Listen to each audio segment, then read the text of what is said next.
what you're going to do. In Jesus' name, amen. Amen. Good morning, and we are going to finish out our series on memorial stones as the last lesson.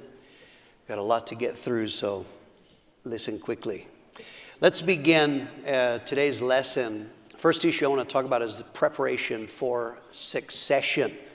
I am telling you in all of this series of our church and the founder of our fellowship, my father, Wayman Mitchell, he had led us from 1970 and on. And so a wise leader prepares for the future. A wise leader is preparing for the day when he will be gone. And so in order to prepare, a wise leader has to develop a successor, someone who will continue the work once they're gone. Years ago, I had someone ask me, what will I do one day when Pastor Mitchell's gone and he has chosen a successor? And the nature of the question is, of course, because of my relationship with my father, how would I handle when he chose a successor? And my answer was, I will assume that just like Pastor Mitchell heard from God and had wisdom in everything else, that he heard from God and used wisdom in choosing a successor, and I will get behind that choice. Of course, I had no idea at the time that that would be me. I assumed that would be somebody else. Lisa and I went to South Africa in 1997. And I told the last lesson, God supernaturally helped us to establish a church there, became a conference center. We built a building, we planted churches. God helped us wonderfully. 2004, we hit the 7-year mark of being in South Africa, and I began to feel unsettled, restless. We loved it in South Africa. I was not dissatisfied in any way. I had felt this feeling before. I knew that God was preparing us to move on and do something else. I had no direction for that. Talked to Lisa, she agreed. Felt the same, and so in the absence of direction, we had been 7 years in South Africa. We had spent 2 years before that in Australia, so we had been 9 years away from America, and so we decided it would be best to return to the United States with no direction, just using logic. We only had one church in Miami, Florida at that time, so Lisa and I just kind of roughly agreed, let's go pioneer in Miami, Florida. Right after making that decision between ourselves, Robert Polacco, one of the other missionaries, he asked me to go with him to a mechanic that was near my house. I went with him. This is man is a total non-Christian, chain smoking. He hears our accent and asked us while he's looking at the car, "What are you doing here?" And we told him we're preachers. We're here to tell people about Jesus, help people build a work for God. And the man looked directly at me. I don't know if he pointed with his cigarette, but he looked at me and he said, "You should be in Turkey. You should go to the nation of Turkey." He didn't say it to Robert. He wasn't talking like in general. No, he said to me, "You need to go to Turkey." Robert laughed, like, yeah, Greg, you need to go to Turkey. Like, that was a great joke. I thought, that was weird that guy did that. When I got home, I told Lee, "You're not going to believe what happened." And the guy looked right at me and he said, you should be in Turkey. And Lisa's eyes got wide. She said, "Greg, this morning when I was praying, God spoke to me and said, we need to go to Turkey." And I said, "No." I had no interest in, we'd already been 9 years overseas. It ever occurred to me, and I just said, no. So I thought, I'm going to call Dad. I'm going to call my pastor.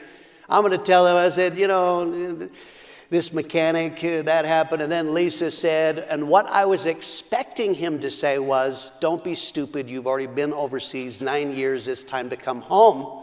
That's not what he said. Instead, he said, could be God. You should go check it out. And I was like, no, that's the wrong answer.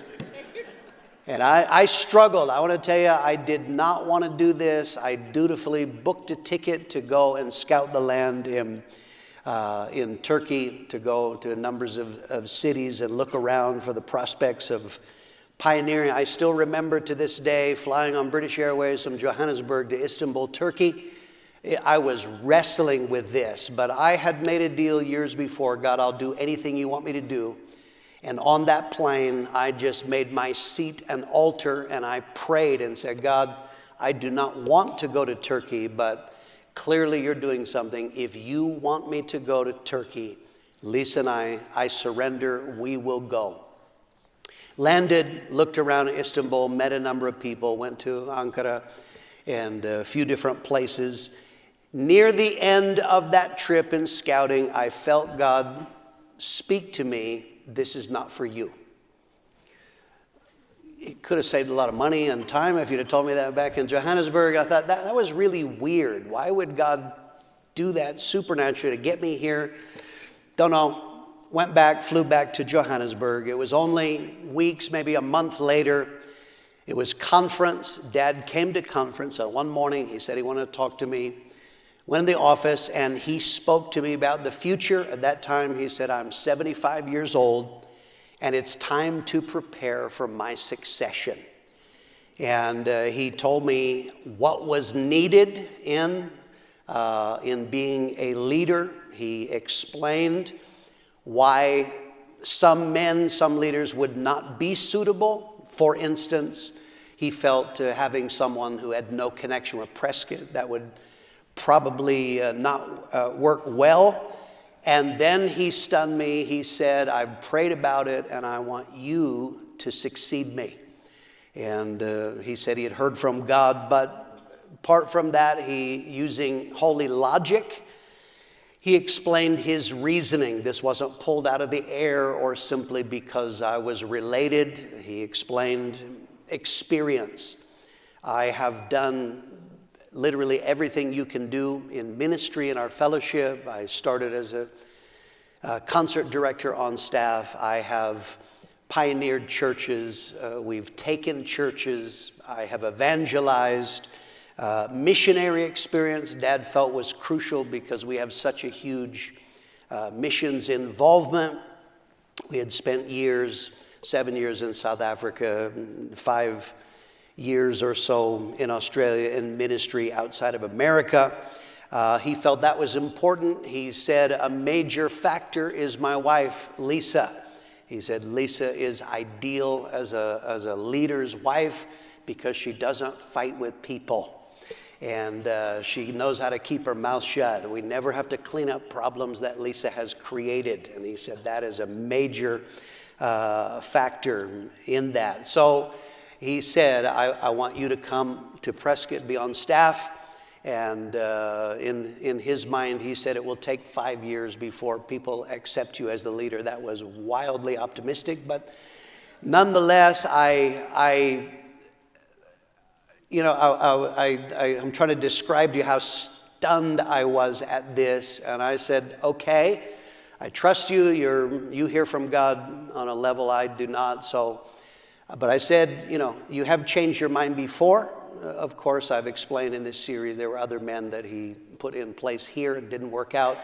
I said, look, at any time, if you ever change your mind, no problem. You tell me, Lisa and I will go do something else. No hard feelings, but okay, we'll do it. I went home and told Lisa. We talked about this, and we said the essence is my parents need help. Dad's 75, Mom was 71 probably at that time. And so he said, we will go serve the Prescott Church. We will serve them. I didn't actually believe that taking over would come to pass. I thought at some point Dad would say, on reflection, we found somebody better. But nonetheless, we said we're going to do our best, and we did that. We came here in November of 2004. We served my mother in her capacity not only in life, but in her roles in the church until she passed in 2016. We served my father until his dying breath in 2020. But being on staff, November of 2004, from that time, Dad began to prepare me. He talked over every decision. He talked over every crises that came up in time, because he wanted me to know how he thought, not just what he did. Why did he do it? So he explained in great detail how he approached things. He talked over decisions that he was making. He talked about people conflicts and all kinds of things. At times he would test me. He would ask me, what do you think that I should do? These are things that are beyond my experience. He wanted to know if I was thinking like him. Was I approaching it like him? There were times he'd put very difficult, disciplined decisions on me, made me handle it for the purpose of character development and testing me in that way. Involved me in conflict meetings. In leadership, sometimes you have conflict meetings. I got to see how he handled those. He involved me in international church planting meetings, in the decision of why are we going to send a worker and where, and he involved me in all of that. I asked lots and lots of questions. That's how you learn. I asked about the past. I asked, how do you approach this? I asked what he saw in the future. And then, of course, Dad, as a wise leader, he gave me exposure, wide exposure. I began preaching permanently on a nighttime slot, Wednesday night of conference. I probably started doing that in 2006 or 7, from my record, probably 2006. Clearly, there were other men that were better preachers. Dad was, number one, letting me develop in preaching. But number two, he was sending a message, and he wisely did that. If by the time I took over, if anyone was surprised by that, you probably didn't do very well in school either. You probably missed some things, because he was clearly sending a message. So that is preparation for succession. Let's talk secondly about the Australian rebellion. It's fitting in this final lesson that we talk about Australia again. So central to my father's ministry, and of course my life and ministry as well. I'm thinking 1998, a man took over the church in Perth, West Australia, that we originally planted in 1978. Now it's located in a place called Beachboro, that's just a suburb of Perth. This man then became the leader of all Australian works in Australia, and internationally they have a wide number of works all around the world. But this was a problem, because he immediately began to shift the church in unhealthy ways. One of the things he did was that he shifted the emphasis of the church to money, because that was his heart. I was with him one day, and he told me out of the blue, made this statement, I'm basically a millionaire. Like, I wasn't asking that, and I don't know if you are aware, that's probably not, that's rude. Just be telling people, but what does the Bible say? Out of the abundance of the heart, the mouth speaks. That was what he loved, was money, investment properties, and that's what he talked. And so he began to put that spirit in the church. This was something very noticeable to Lisa and I. Remember, that's our home church. This is where we were trained. That's where we were sent out from. The church in Perth. Now to come, we have family and friends in the church, or we come back for a visit. And to see, when we left, it was evangelism, discipleship, doing the will of God. And now you come back and people are talking about money, investment properties, and whatever. This man proselyted in a large group of people from another church. They were Romanian Pentecostals, already existing Christians, a large group of them. He proselyted in. They were not like us, but they were numbers, which were important to him. He actively would pull on people from other fellowship churches to get them to move there. What happens in leadership is you get people, they contact leaders because there is a conflict with their pastor. There's a problem. They don't understand something. They don't like something. So they call, and it's the job of a leader. What you want to do, ideally, is to fix that problem so they stay in the church. That is not what happened at all.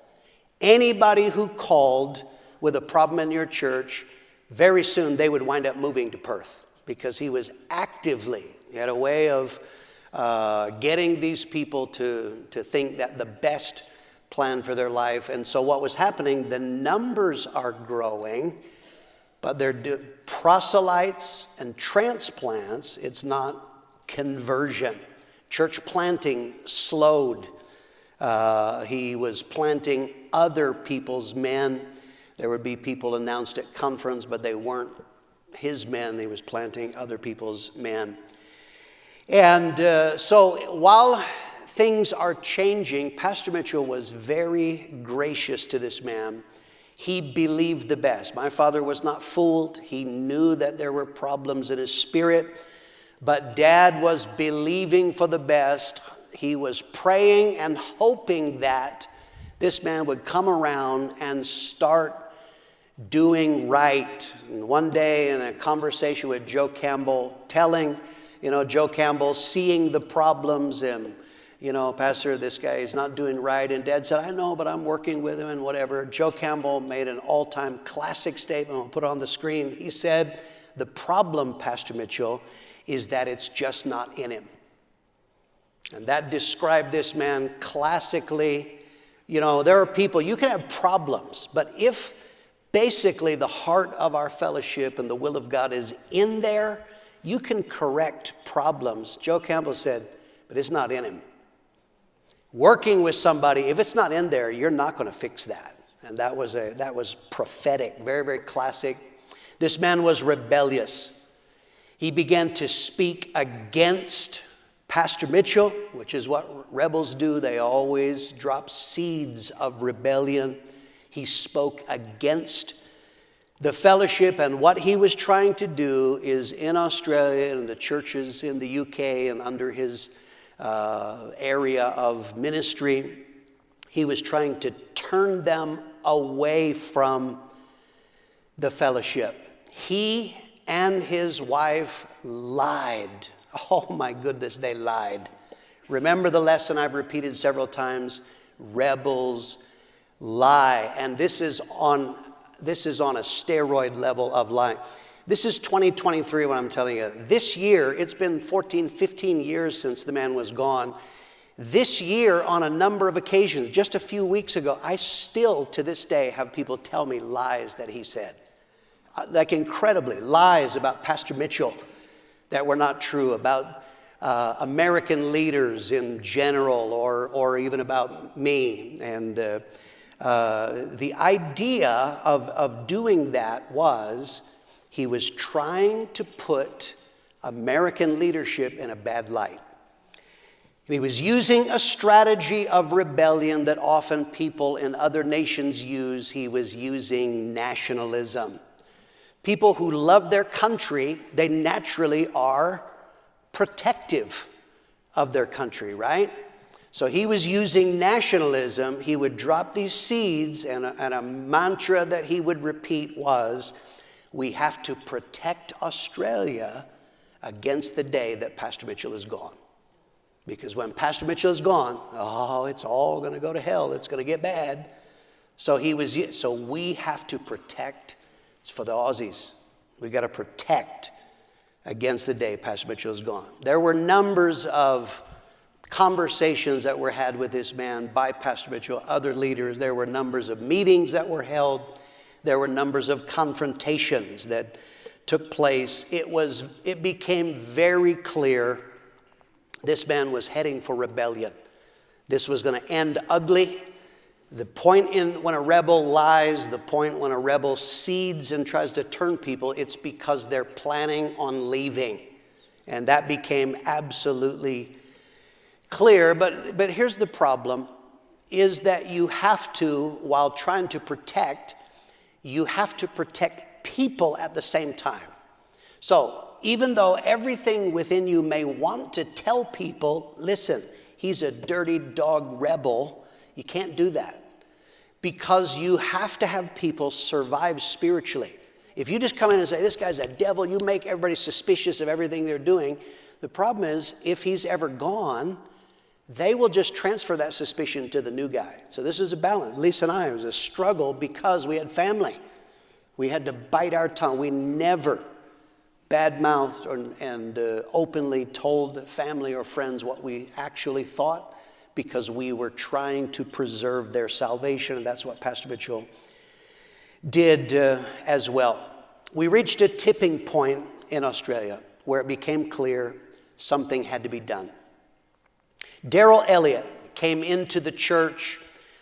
He was actually from Geraldton originally. He had been a missionary for a number of years in New Zealand, so now he came into the church and he realized that something was wrong. He realized the same thing that I had told Pastor Mitchell when I would go for family visits and would see the church in a regular service now. I said, he came to this conclusion. The problem is it's very different than it is at conference. Conference, you have everybody there, it's excitement, it's like, woo, we're doing the will of God, but then it's in the regular services. And he said, no, something is changing, it's very unhealthy. Darrell came to, I can't remember if it was when Pastor Mitchell came there for a conference or he came here. He asked Pastor Mitchell, he finally became so troubled, he asked Pastor Mitchell, is this man who is the leader, is he in right relationship with you? And again, my father was gracious, trying to protect him, preserve. He did not openly just said, nope, he's a dirty dog rebel. But Darrell understood this man is not in right relationship with Pastor Mitchell, so we're in trouble. He began to see that what the man was doing was wrong, and he personally made a decision for our children and for future generations. I am going to have to make a stand. This man called Darrell one day. Darrell would have been one of the older pastors, was attended leadership meetings there in Australia. The man who was a leader called one day. He was mad at another leader and was rallying. He wanted to terminate him. He wanted to remove him. And so he was calling Darrell to get his support so that he could kill the other guy. And Darrell asked him a question. He said, do you mind if I call Pastor Mitchell and ask his opinion? There was silence, and the man said, well, that depends on what you're going to tell him. And so, but it became clear that for him to call his pastor, the leader's pastor, Pastor Mitchell, to ask for his advice, that would not be perceived well. But Darrell called. Pastor Mitchell happened to be out of town, so he wound up, got a hold of me. I was the one, got the message, and I called him back. He asked very direct questions, and so now he was explaining what was troubling him, the things that were happening, and I then began to explain the full perspective of all that had been going on and in there. And so he wound up having a conversation with this leader and told him directly that he felt he was wrong, not in right relationship. The moment he did that, he began to be targeted by him. Very interesting, in the July 2008 conference here in Prescott, you know, the leaders pray for. When my dad was alive, they prayed for him as the leader of the fellowship every time. That would be the final act of the conference. July of 2008, Pastor Paul Stevens, one of our leaders in our fellowship, Board of Elders member, gave Pastor Mitchell a word, and he said, on an international level, in the next 6 months, God is going to sort out some problems that have been troubling you. That was a powerful word. I want you to see, I'm showing you pictures from my dad's Bible. I want you to show you, there's a fascinating picture. I want you to see here that verse 18, which is underlined, let the lying lips be put to silence, which speak grievous things proudly and contemptuously against the righteous. He put this man's name, Vickery. That is the man's name, David Vickery. August of 2008, I want you to look down at the bottom. The Lord preserves the faithful and plentifully rewarded the proud doer. Look at what my dad wrote. This is now a prayer that he wrote in August of 2008. Let me see it, Lord, this year. Fascinating. Pastor Stephen said within 6 months, it's going to be sorted out. That was, my dad grieved for Australia. He loved the Perth church, loved Australia and the works. And he said, Lord, sorting out lying lips and preserving the faithful and reward the proud doer. He said, oh Lord, let that happen this year. Some leaders came and met with Dad. We had the men's rally at one of the high schools in Phoenix at that time. Numbers of us, there was probably 5 or 6 leaders, we met with Dad in December of 2008 to discuss all that it was boiling very heavily. It was clearly headed for rebellion.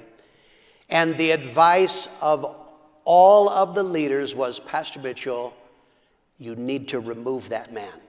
If you don't, he's going to take all of these churches out of the fellowship. They said, remove him.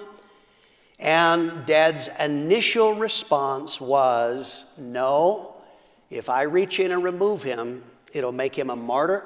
He'll use that, the sympathy, which was what he was using, emotional manipulation. He said it'll make it worse. I don't feel that's right. And then they said, what if he was to resign, or, various situations. And they told him the words, look on the screen. Every leader said, Pastor Mitchell, the only one who can go and take the church is you. Okay, if we send anybody else, our words we used was, Pastor, it's going to be a bloodbath. Now, I'm the only one who has citizenship. I have dual. I'm an American and an Australian citizen. I could have gone, but I said, number one, who's going to help Dad? But more than that, even if I go, it'll be worse. It'll be a bloodbath. That man has spent years lying, seeding. No. And we said, Dad, you need to go. And this is what Dad said. He said, I am 80 years old. Nelda is 75. He said, I don't think I can do it. I just can't. At age 80, going in, knowing it's going to be a fight, that was it. I want to tell you, for these guys, they can see in the big picture, but it's very personal. This is our family. These are our friends. This is our church. But that was Dad said, I don't think I can do it. The board of elders summoned this man. Basically, a summons means we ordered him to come to conference in January of 2009 for a board of elders meeting. We are going to settle this once and for all. And so, knowing that, this man began to make moves. Really, he didn't want to come and sort it out. He wanted to leave. And so he was working on his counsel. He spoke to a man named Don Rowlandson. I name him, God bless you, Don. May God bless you, your children, your cats, everything. The blessing of God be on you. Because Don Rowlandson began to be troubled by this man and finally had begun to ask questions and had gotten information for Pastor Mitchell on the full perspective. One morning after breakfast, now the summons is there. He's being summoned to conference. He called Don Rowlandson outside and he said, Don, they've summoned me to leadership meeting. And he said, where do you stand in this? And Don Rowlandson said, if you're not in right relationship with your pastor, you have no right to pastor here, and you should resign.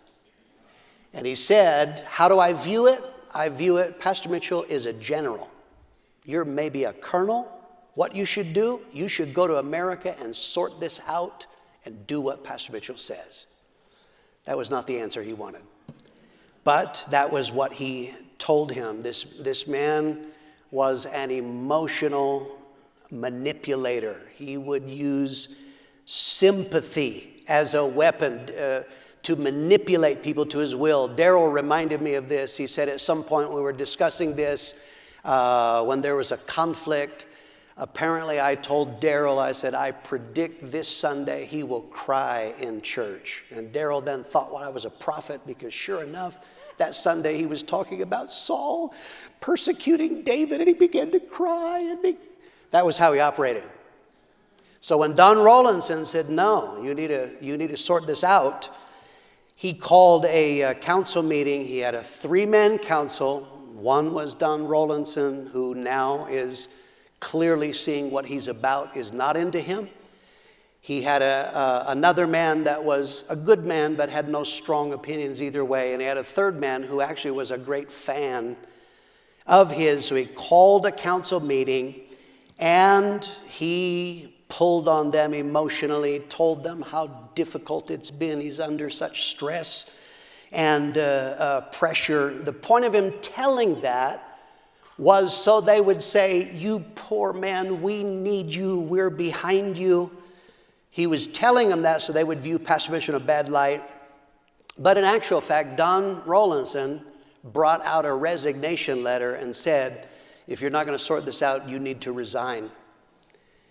The other man who had no strong opinion agreed, I think you should resign. And the man who was a fan totally misread the emotional manipulation, because he was saying, it's so difficult, it's so hard to go on. The man said, you really do need a break, you should resign.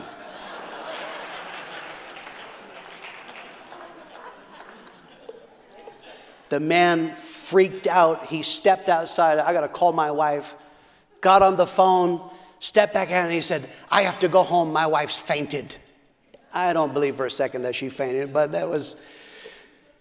The moment he left, he obviously called some people, and the council started getting calls from men attacking them. How dare you do that? But in actual fact, what it did, even the man who was a fan, it firmed their resolve. And they said, no, this is the right thing. He needs to resign.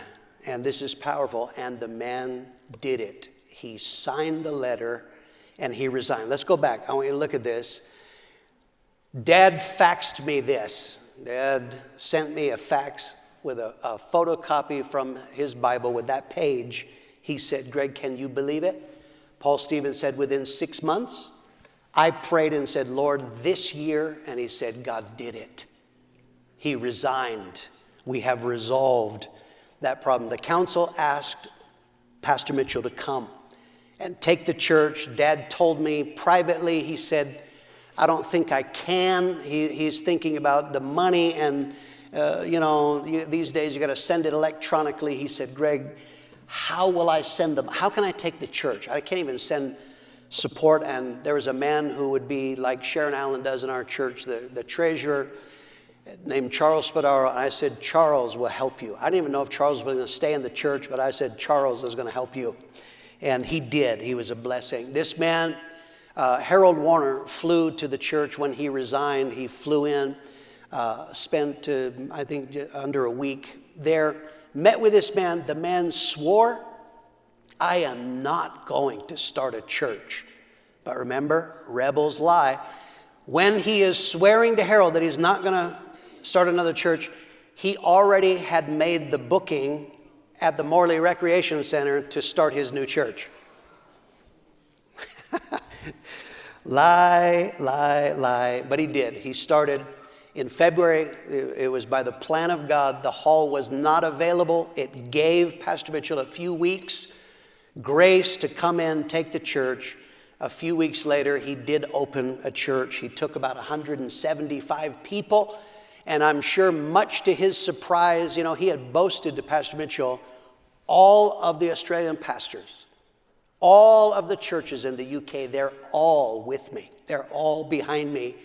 Much to his surprise, when he left, he took a grand total in Australia and in England of about 6 churches. That was all he got. Most of those were very tiny pioneer churches. And so my parents spent 6 months, they were only there on a visitor's visa, spent 6 months pastoring the church. I want you to see the next picture from Dad's Bible.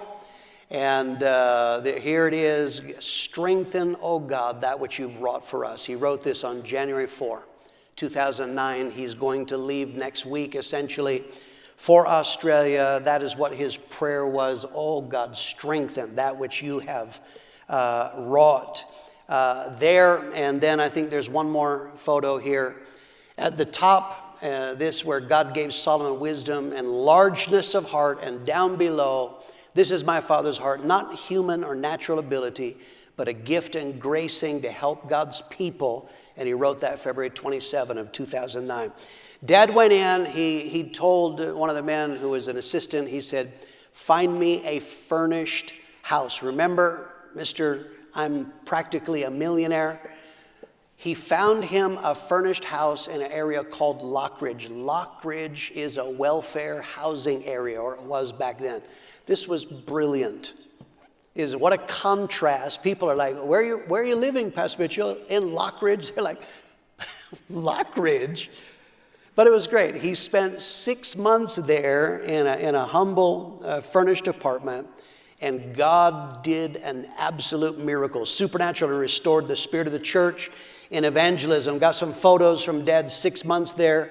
Heaven's gates and hell's flames. He doesn't know where everybody stands, so he pulled the altar call himself. There's a revival during that time with Jerry Fussell. He had a very powerful one with Roman Gutierrez at the same week that this man was opening his rebel church. And but he supernaturally restored the spirit of discipleship. When Lisa and I went, men, women, children, dogs, and cats, everybody, chickens wanted to preach the gospel. I mean, it was the spirit. But that was gone. But when Pastor Mitchell came, he restored it. We have some photos. This is a men's discipleship class that he had. And then the next one, he went every morning after prayer. Next photo, this is at McDonald's. They called this Macca's Cathedral or Holy Macca's. He went and he met with men every day. Now they're not talking about investment and money. They're talking about God's will and the Bible and doing the will of God. And you see there 2 members of my family. There's Steve Zapata, his son Michael. They got back on track and are preaching the gospel today. We're very, very grateful for that.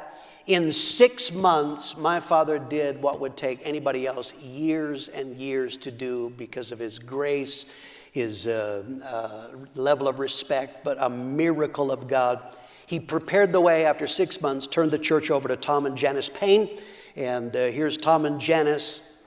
They went and they rebuilt the foundations. Tom and Janice spent 12 years rebuilding foundations, outreach and evangelism. Here's outreaches. There's Tom and Janice on outreach. You see them. Next photo, park outreaches. Tom began, they never did park outreaches. The opinion of this man, he said, they don't work. Well, apparently they do. And so park outreaches, they did park outreaches. Summertime, glorious time of labor there. The Paynes spent 12 years in Perth. In 12 years, they wound up restoring the spirit of discipleship, church planting. In their 12 years, they planted 33 couples out into ministry. Thank God. And you see here on the screen, you see that is what began to be restored was church planting. And that is what God did, a miracle. In 2021, Tom and Janice Payne, they turned the work in Perth and the leadership over to Daryl and Jillian Elliott. Here are the Elliots. There is their changeover service. Tom Payne is laying hands on them. That's the Elliots, Daryl and Jillian. Here he's preaching in conference. There is me praying for them in a Aussie conference. Subsequently, I want to tell you the work of God continues. It is a miracle what God has done. As you know, October, I went there. It was to the day, 45 years to the day that Ron and Susie Burrow pioneered and opened up in Perth, West Australia. We have here that couple in the middle, Russell and Sue Plummer. They were saved, came in under Ron Burrell, are still there, a blessing to this day.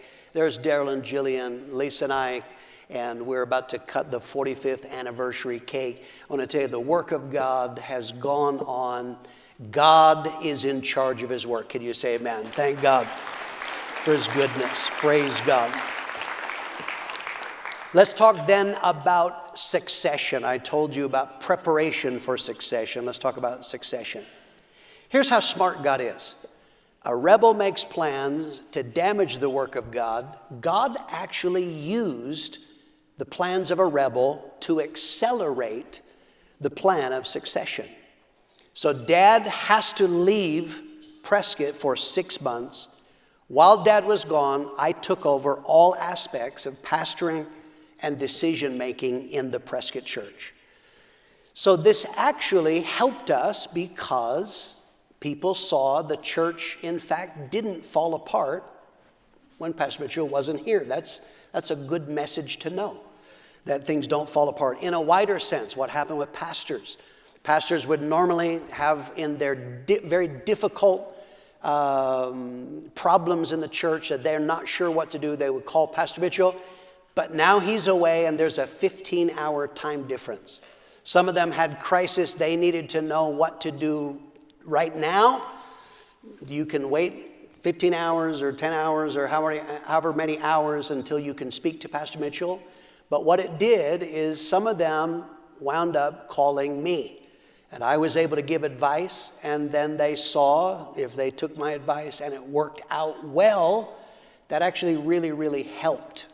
But that came about because the rebel was trying to destroy. Dad made a comment, I think we'll have it on the screen. He said this over and over again. He would tell people, when I left for Australia, I handed the reins to Greg, and I never took them back. When he came back to Prescott, he did not take back over all of the aspects and church planting and many of the things. Lisa and I were able to make my father's final years of ministry enjoyable. By me taking all of the responsibility, we were able to allow Dad to travel and preach without pressure and without responsibility.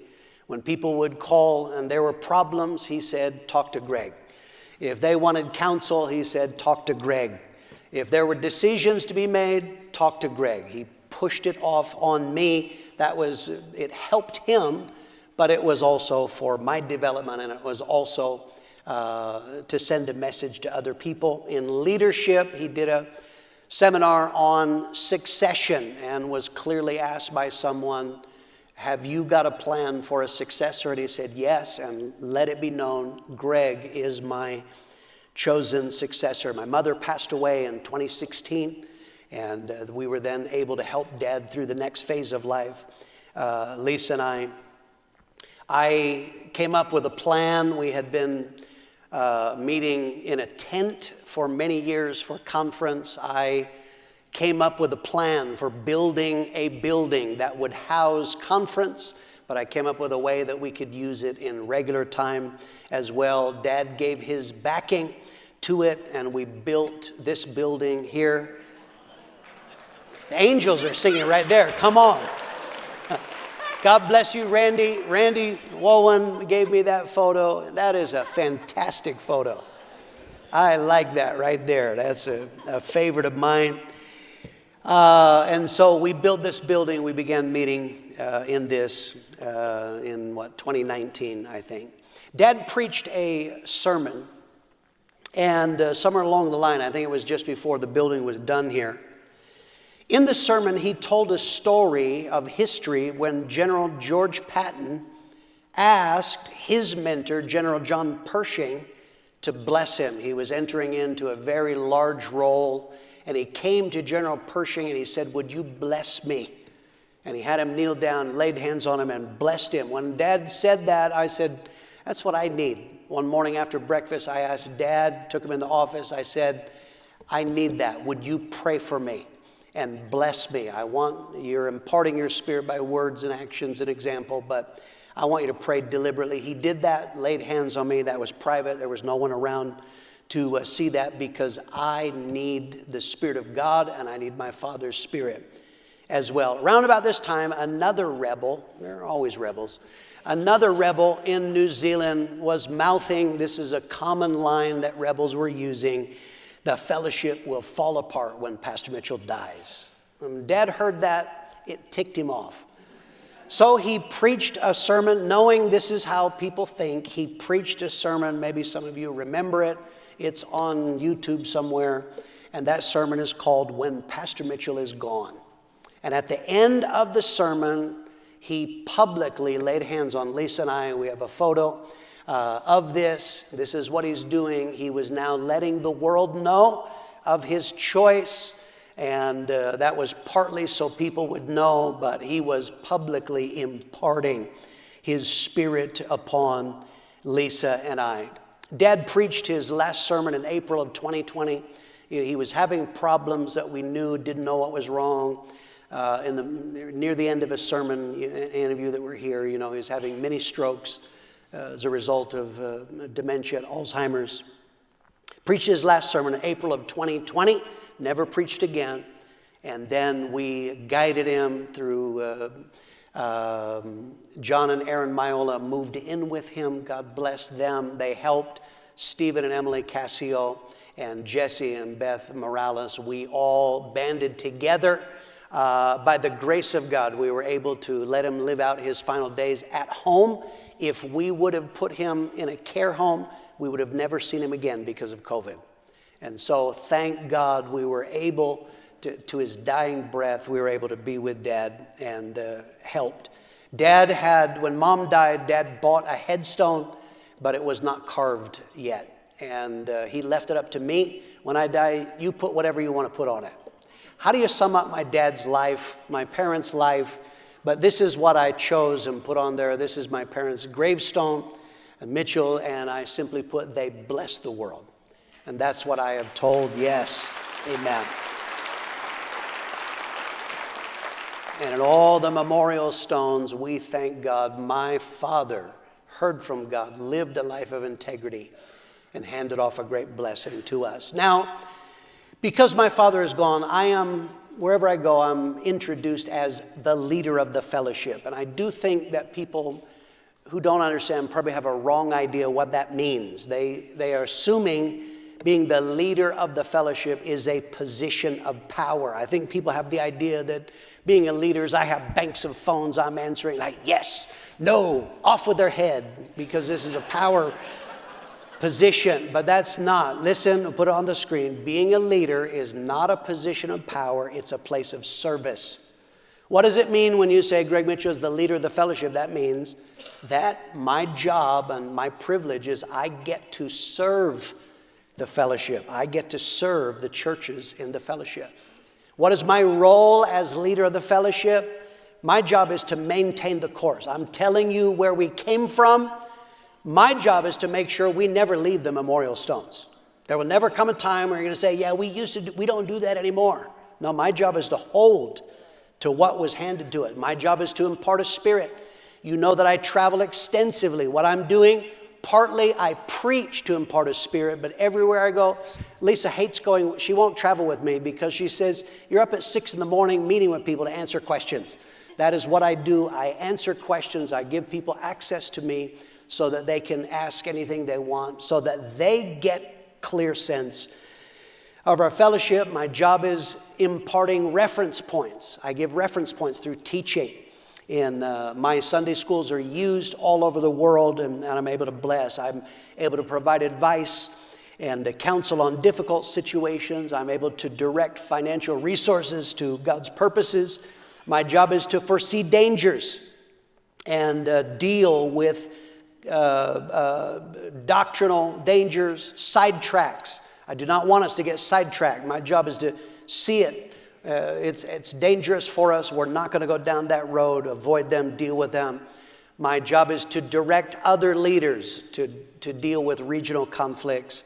Sometimes I have to personally get involved in conflicts. But overall, I'm telling you what my role is because any of you here any of you that are watching online, please, I covet your prayers. That is what I want more than anything else. If you ever want to bless us at Christmas, pray for us. That's what I need.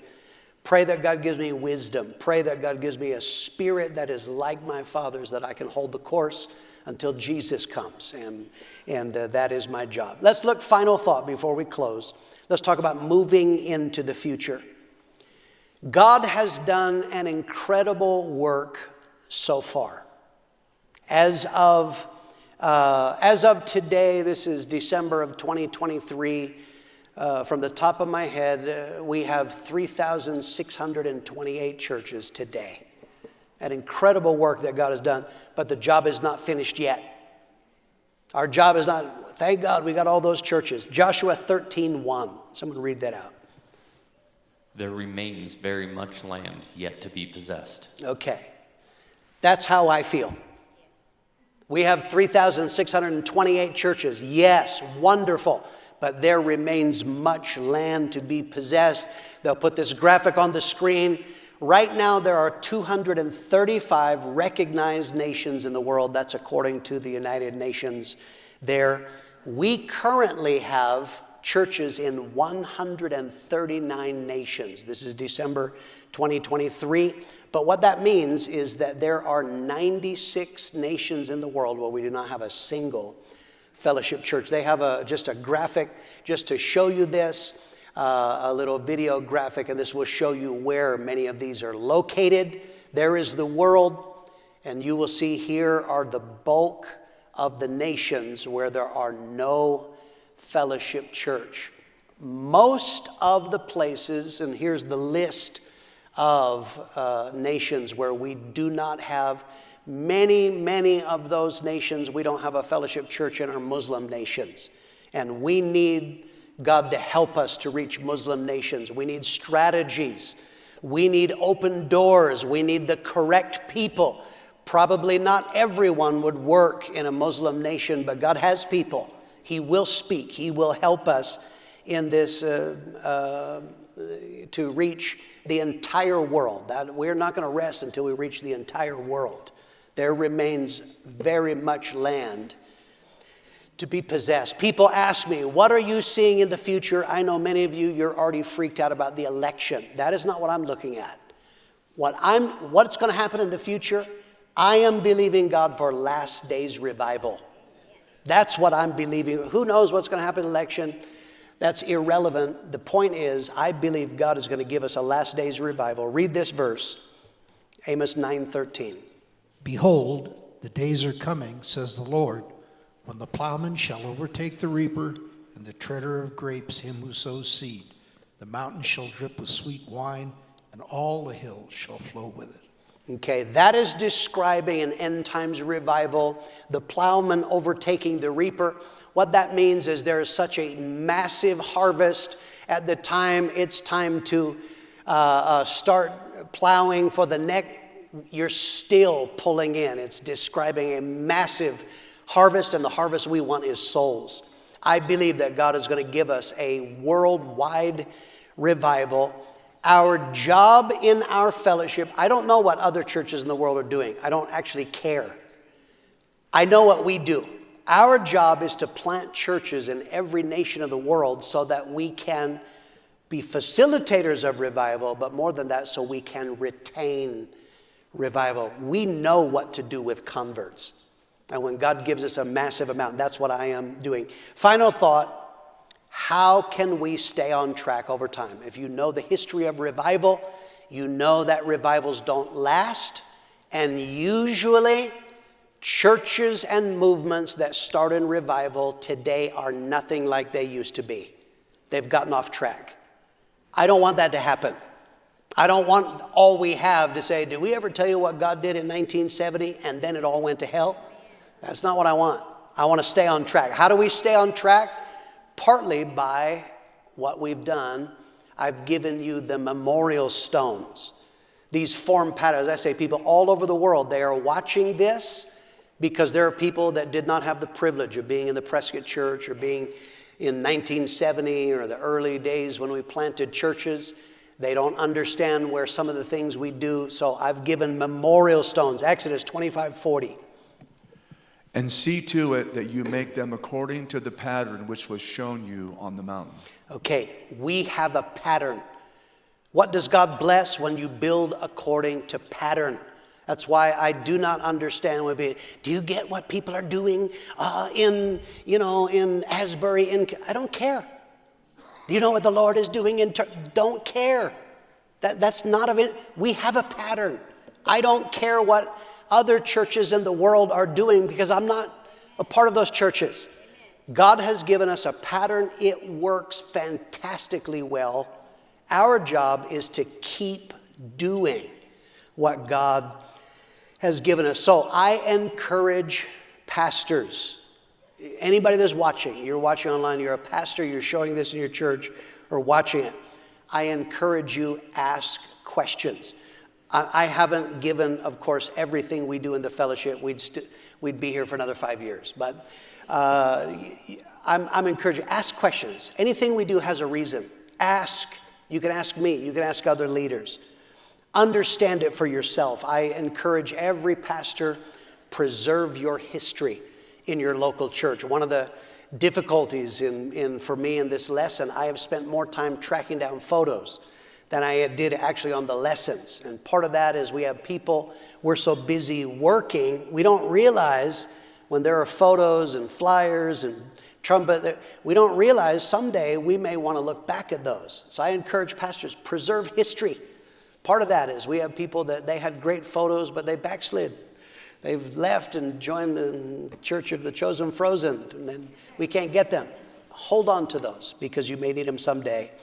But apart from that, every pastor, I encourage you, memorial stones is not just something that I give from Prescott. Every one of you should be doing that. You should tell your part. I've told you along the line, I've woven in me and Lisa because it's my part. I have a part in it. You can do that. Every pastor, you should do that. You should tell your congregation and the churches under you, how did you get here?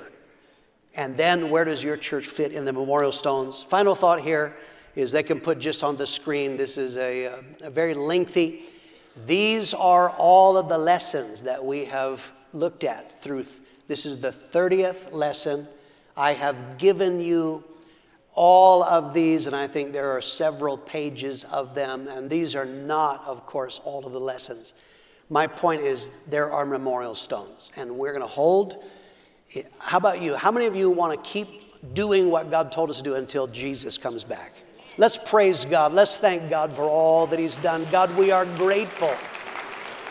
Grateful for the privilege of being a part of your great work. Oh, God, help us to stay on track. And God, every person that is watching this online and every church, God, I am asking that you will grace them and cause there to be a spirit that is imparted all over the world. We want to stay on track, and we'll do that by memorial stones. In Jesus' name, amen. God bless you. And the service will start. Amen. Thank God.